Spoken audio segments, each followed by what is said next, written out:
ಬಿಜೆಪಿಯ ಇನ್ನೊಬ್ಬ ಗೆಸ್ಟ್ ಇದ್ದಾರೆ, ಸೂರ್ಯಮುಕುಂದ್ರ.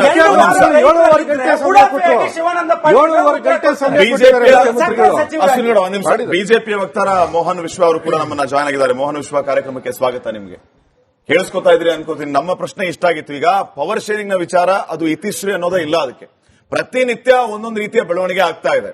ಅಭಿವೃದ್ಧಿ ಅನ್ನೋದು ಮರೀಚಿಕೆ ಆಗ್ತಾ ಇದೆ. ಒಂದು ಸ್ಪಷ್ಟ ಸಂದೇಶ, ಸಿದ್ದರಾಮಯ್ಯ ಅವರೇ ಮುಂದುವರಿತಾರೆ, ಡಿಕೆಶಿ ಆಗಲ್ಲ. ಯಾಕಪ್ಪ ಈ ಪ್ರಯತ್ನಗಳು ಅಂತ. ಅವರು ಡಿಕೆ ಶಿವಕುಮಾರ್ ಮುಖ್ಯಮಂತ್ರಿ ಆಗೋದಕ್ಕೆ ಓಡಾಡ್ತಾ ಇದ್ದಾರೆ. ಇಲ್ಲಿ ಬೆಂಗಳೂರಿನಲ್ಲಿ ಗುಂಡಿಗಳಲ್ಲಿ ಜನ ಮುಳುಗ್ತಿದ್ದಾರೆ. ಮುಂದೆ ಏನು ಅನ್ನೋ ಪ್ರಶ್ನೆ. ಗುಂಡಿಗಳು ರಿಪೇರಿ ಏನಾಗಿದೆ ಅಂತ ಹೇಳಿದ್ರೆ ಆಗ್ತಿಲ್ಲ ಬಿಡ್ರಿ. ಆಗಿದೆ.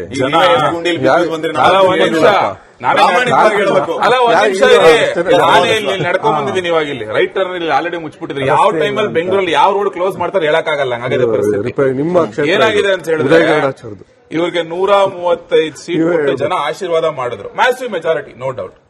ಇವ್ರು ಹೆಂಗ್ ಆಡಳಿತ ಮಾಡಬೇಕಿತ್ತು ಅದನ್ನ ಬಿಟ್ಟು ಡೇ 1 ಇಂದಾನು ಸಿಎಂ ಯಾರಾಗ್ಬೇಕು, ಡಿಸಿಎಂ ಯಾರಾಗ್ಬೇಕು, ಮಂತ್ರಿ ಯಾರಾಗ್ಬೇಕು, ಕೆಪಿಸಿಸಿ ಯಾರಾಗ್ಬೇಕು, ಬರೀ ಇದೆ. ಸಿಎಂ ಒಂದು ವಾರ ದಂಡಯಾತ್ರೆ ಮಾಡಿದ್ರ ಏನ್ ಡೆಲ್ಲಿ ಇವ್ರೊಂದಷ್ಟು ಜನ ಕರ್ಕೊಂಡು ಹೋಗೋದು, ಅವ್ರೊಂದಷ್ಟು ಜನ ಕರ್ಕೊಂಡು ಹೋಗೋದು, ಬರೀ ಇದೆ ಆಯ್ತು.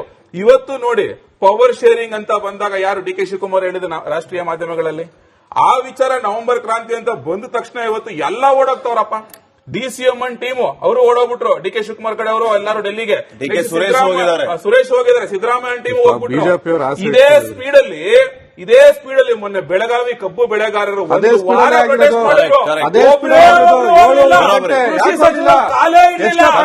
ಒಂದು ವಾರ ಬೇಕಾಯ್ತು. ನೆಕ್ಸ್ಟ್ ಈರುಳ್ಳಿ ಬೆಳೆಗಾರರು ರಸ್ತೆಗೆ ಸುರಿತಾ ಇದ್ದಾರೆ. ಹೋಗಕ್ಕಾಗಲಿಲ್ಲ. ಮಳೆ ಬಂದು ನೆರೆ ಬಂದು ಬೆಳೆಗಳೆಲ್ಲ 12 ಲಕ್ಷ ಹೆಕ್ಟೇರ್ ಹಾನಿ ಆಗಿದೆ ಅಂತ ಇವರೇ ಹೇಳ್ತಾ ಇದ್ದಾರೆ. ಅಲ್ಲಿ ವಿಸಿಟ್ ಮಾಡುವಂತದ್ದು, ಅಲ್ಲಿ ಡಿಸಿಗಳು ಕರೆಸಿ ಒಂದು ಮೀಟಿಂಗ್ ಮಾಡುವಂತದ್ದು, ಶಾಸಕರು, ಇನ್ಚಾರ್ಜ್ ಮಿನಿಸ್ಟರ್ ಅವ್ರು ಯಾರು ಇಷ್ಟೊಂದು ಆತುರವಾಗಿ ರೈತರ ಬಳಿ ಕಷ್ಟ ಕೇಳಕ್ ಹೋಗ್ಲೇ ಇಲ್ಲ. ಪರೀಕ್ಷೆ ಬರೆದಂತ ವಿದ್ಯಾರ್ಥಿಗಳ ಬಳಿ ಹೋಗ್ಬಿಟ್ಟು ಕಷ್ಟ ಕೇಳಕ್ ಹೋಗ್ಲೇ ಇಲ್ಲ. ಇವರು ಅಂಗನವಾಡಿ ಟೀಚರ್ಸ್ ಬಳಿ ಇವ್ರು ಹೋಗ್ಲೇ ಇಲ್ಲ ಇಷ್ಟೊಂದು ಫಾಸ್ಟ್ ಆಗಿ. ಹೋಗ್ಲಿಲ್ಲ. ತಿರ್ಗಾ ಹುಲಿ ದಾಳಿದ ಸತ್ರು ಅವ್ರ ಕುಟುಂಬಕ್ಕೆ ಇಷ್ಟೊಂದು ಫಾಸ್ಟ್ ಆಗಿ ಹೋಗ್ಲೇ ಇಲ್ಲ. ಅಧಿಕಾರ ಬೇಕು ಅಂದ್ರೆ ಡೆಲ್ಲಿಗೆ ಏನ್ ಪ್ರೈವೇಟ್ ಜೆಟ್ ಮಾಡ್ಕೊಂಡು ಹೋಗ್ತಾರೆ, ತಿರ್ಗಾ ಬಿಸಿನೆಸ್ ಕ್ಲಾಸ್ ಅಲ್ಲೂ ಹೋಗ್ತಾರೆ, ಸಿಕ್ಕಿದಂಗೆ ಹೋಗ್ಬಿಡ್ತಾರೆ.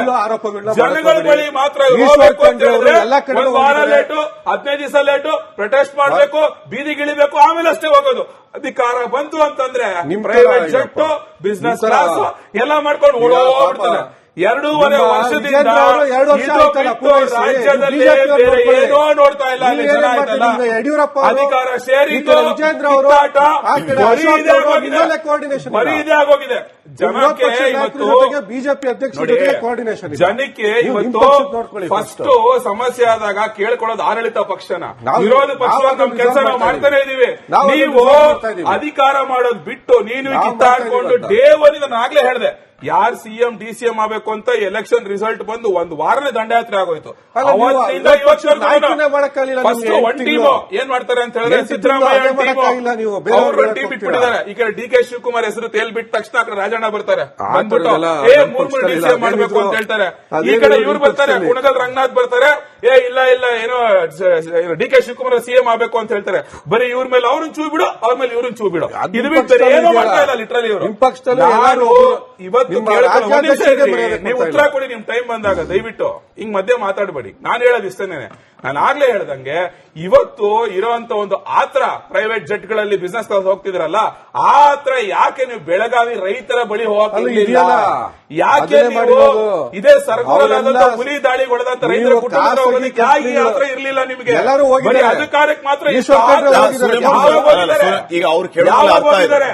ಈಗ ನೀವು ಈ ಸ್ಪೀಡ್ ಅಲ್ಲಿ ಬೆಳಗಾವಿಯಲ್ಲಿ ಪ್ರತಿಭಟನೆ ಮಾಡೋ ಟೈಮಲ್ಲಿ ಯಾಕೆ ಹೋಗ್ಲಿ? 10ನೇ ದಿನ ಶಿವಾನಂದ ಪಾಟೀಲ್ ಅವರು ಹಿಂದಿನ ದಿನ ಹೋಗಿದ್ದಾರೆ, 8ನೇ ದಿನ ಎಚ್ ಕೆ ಪಾಟೀಲ್ ಹೋಗಿದ್ದಾರೆ, 9ನೇ ದಿನ ಶಿವಾನಂದ ಪಾಟೀಲ್ ಹೋಗಿದ್ದಾರೆ.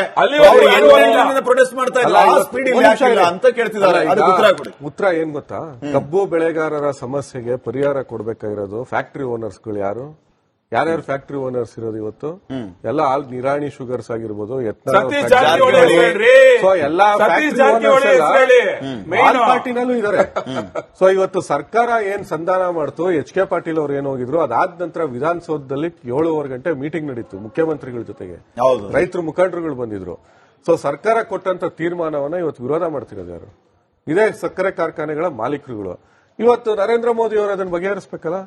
ನರೇಂದ್ರ ಮೋದಿ ಅವರು ರಾಜ್ಯ ಸರ್ಕಾರದವರು ನಿಮ್ಮ ಕೇಂದ್ರ ಸರ್ಕಾರ ಮಹಾರಾಷ್ಟ್ರದಲ್ಲಿರುವಂತದ್ದು ಬಿಜೆಪಿ ಸರ್ಕಾರ. ಅಲ್ಲಿರೋ ಫ್ಯಾಕ್ಟರಿಗಳು ಈಗ ಇದೇ ಒಂದು ಟನ್ಗೆ 3,500 ಕೊಡ್ತಾ ಇದ್ದಾರೆ.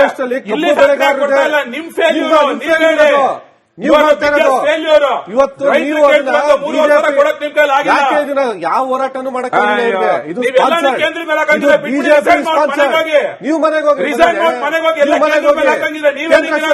ನಮ್ಗೆ ಎಷ್ಟು ಏನ್ ಮಾಡ್ತಾ ಇದೆ ಈ ತರದ ಎಲ್ಲ ಈ ತಂತ್ರಗಾರಿಕೆ ಇದೆಯಲ್ಲ, ಈ ಕುತಂತ್ರಗಾರಿಕೆ ಸಿಎಂ ಸಿದ್ದರಾಮಯ್ಯ ಅವರು ಶುಗರ್ ಫ್ಯಾಕ್ಟರಿ ಓನರ್ಸ್ ಹೇಳ್ಬೋದಿತ್ತು, ನಾವು ಫಿಕ್ಸ್ ಮಾಡಿದೀವಿ ನೀವು ಕೊಡ್ಬೇಕಷ್ಟೇ ಅಂತ. ಅವ್ರು ಲಾಬಿಂಗ್ ಮಣಿಯುವಂತ ಕೆಲಸ ಯಾಕೆ ಮಾಡ್ಬೇಕು? ಲಾಬಿಂಗ್ ಮಣಿಯುವಂತ ಪ್ರಶ್ನೆನೇ ಉದ್ಭವ ಆಗಲ್ಲ. ನಾವು ಅದನ್ನ ಯಾವುದೇ ಕಾರಣಕ್ಕೂ ನಮ್ಮ ಸರ್ಕಾರ ಈ ರೀತಿ ಲಾಬಿಗಳಿಗೆ ಮಣಿಯಲ್ಲ. ರೈತರ ಪರವಾಗಿರ್ತೀವಿ, ರೈತರಿಗೆ ಏನ್ ಮಾಡ್ಬೇಕು ಅದ್ ಮಾಡೇ ಮಾಡ್ತೀವಿ. ಇವ್ರೇನ್ ಬಿಸ್ನೆಸ್ ಕ್ಲಾಸ್ ಮಾಡ್ಕೊಂಡು MLAಗಳನ್ನ ಕರ್ಕೊಂಡು ಹೋಗ್ಬಿಟ್ರಲ್ಲ, ಮಳೆ ಬರ್ತಿದ್ದಂತ ಸಂದರ್ಭದಲ್ಲಿ ಯಡಿಯೂರಪ್ಪ ಅವರು ಯಾವ ರೀತಿ ಮುಖ್ಯಮಂತ್ರಿ ಆದ್ರು, ಶಾಸಕರುಗಳನ್ನ ಯಾವ ರೀತಿ ಖರೀದಿ ಮಾಡಿದ್ರು,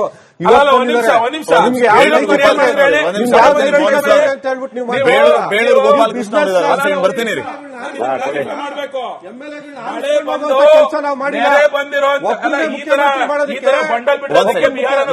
ಶಾಸಕರ ಮಾತಾಡೋಣ. ಬೇಳೂರು ಗೋಪಾಲಕೃಷ್ಣ ಅವರು ಸಿಕ್ಕಿದ್ದಾರೆ, ಒಂದ್ ನಿಮಿಷ ವಾಪಸ್ ಬರ್ತೀನಿ. ಬೇಳೂರು ಗೋಪಾಲಕೃಷ್ಣ ಅವರೇ ನಮಸ್ಕಾರ. ಒಂದ್ ನಿಮಿಷ ಅವ್ರು ಮಾತಾಡ್ಸ್ಬಿಡ್ತೀನಿ, ಒಂದ್ ನಿಮಿಷ ವಾಪಸ್. ಬೇಳೂರು ಗೋಪಾಲಕೃಷ್ಣ ಸಿಕ್ಕಿದ್ದಾರೆ ಶಾಸಕರು. ನಮಸ್ಕಾರ ಸರ್. ನಮಸ್ಕಾರ ಸರ್. ಏನ್ ಸರ್ ಪವರ್ ಶೇರಿಂಗ್ ವಿಚಾರ ಎಲ್ಲಿಗೆ ಬಂತು, ಏನ್ ಕತೆ ಸರ್? ನೋಡಿ ಸರ್, ಒಂದು ರಾಜಕೀಯ ಪಕ್ಷ ಅಂದ್ಮೇಲೆ ಸ್ವಲ್ಪ ಗರಿ ಗೆದರ್ತಾ ಇದ್ದಾಗಲೂ ಜನರು ಆಸಕ್ತಿಯಿಂದ ಹೋಗೋದು ಸಹಜ ಅಲ್ಲ ಸರ್, ಅಲ್ವಾ? ಈಗ ನಾನು ಅಲ್ಲಿ ಡಿಬೇಟ್ ಅಲ್ಲಿ ಕೇಳ್ತಾ ಇದ್ದೆ, ಮುಖ್ಯಮಂತ್ರಿಗಳು ಹೋದ್ರು, ನಮ್ಮ ಡೆಪ್ಟಿ CM ಅವ್ರು ಹೋದ್ರು, ಅವ್ರು ಹೋದ್ರು ಅಂತ. ಒಳ್ಳೆ ಕತೆ ಆಯ್ತಲ್ಲ. ರಾಜ್ಯ ಸರ್ಕಾರ ನಡೆಸುವಂತವ್ರು ಕೇಂದ್ರದಲ್ಲಿ ನಮ್ದು ನಾಯಕರನ್ನ ಭೇಟಿ ಮಾಡಕ್ ಹೋಗೋದಕ್ಕೆ ನಾವೇನು ಯಾರನ್ನ ಅಪ್ಪಡೆ ತಗೊಂಡು ಹೋಗಕ್ಕಾಗತ್ತ ಸರ್? ಇಲ್ಲ, ಅವ್ರ ಅಬ್ಜೆಕ್ಷನ್ ಅದಕ್ಕೆಲ್ಲ. ಬೆಳಗಾವಿಯಲ್ಲಿ ರೈತರು ಹೋರಾಟ ಮಾಡುವಾಗ ಇದೇ ಸ್ಪೀಡ್ ಅಲ್ಲಿ ಹೋಗ್ಬೇಕಾಗಿತ್ತು, ಸರ್ ಅದನ್ನೇ ಹೇಳ್ತೀನಿ ಸರ್. ಪಾಪ ಇವರು ರೈತರ ಮೇಲೆ ಗೋಲಿಬಾರ್ ಮಾಡಿದಾರ ಹತ್ರ ನಾವ್ ಕೇಳೋ ಅಂತ ಪ್ರಶ್ನೆ ಬರೋಲ್ಲ. ಯಡಿಯೂರಪ್ಪನ ರೈತರ ಮೇಲೆ ಇದರಲ್ಲಿ ಹಾವೇರಿ ಗೋಲಿಬಾರ್ ಮಾಡಿದವರು ಇವರಲ್ಲ. ಅದ್ರ ಬಗ್ಗೆ ನಾವು ತಲೆ ಕೆಡಿಸ್ಕೊಳ್ಳೋದಿಲ್ಲ. ರೈತರ ಪರವಾಗಿ ಧ್ವನಿಯೋದಕ್ಕಾಗಿ ಏನ್ ಇವತ್ತು ರೈತರಿಗೆ ಸಿಗುವಂತ ಸೌಲಭ್ಯಗಳನ್ನ ಮೊನ್ನೆ ಕೊಟ್ಟಿದ್ದಾರೆ. ಅವ್ರು ಹೇಳಿದ್ರು ಮಳೆಗಾಲದಲ್ಲಿ ಹಾನಿಯಾದಂತ ಸಂದರ್ಭದಲ್ಲಿ ಏನೂ ಆಗಿಲ್ಲ ಅಂತ. ಯಡಿಯೂರಪ್ಪನ ಕಾಲದಲ್ಲಿ ಬೆಳಗಾವಿಯಲ್ಲಿ ಅಷ್ಟೊಂದು ಹಾನಿಯಾಗಿ ಮುಳುಗಡೆ ಕೊಚ್ಚಿಕೊಂಡು ಹೋದ್ರೆ ಬೇಳೂರು ಗೋಪಾಲಕೃಷ್ಣ ಅವರೇ ಅಂತ ಹೇಳಿ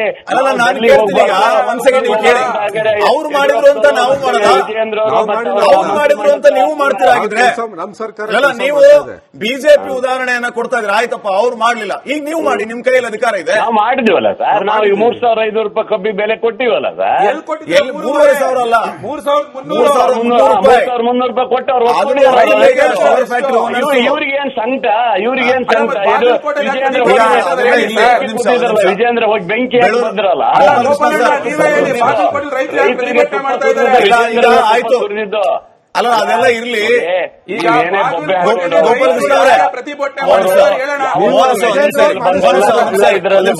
ಮುಖ್ಯಮಂತ್ರಿ ಬೇಳೂರು ಗೋಪಾಲಕೃಷ್ಣ ಯಾವ್ದಕ್ಕೆ ಕೇರ್ ಮಾಡಲ್ಲ ಸರ್.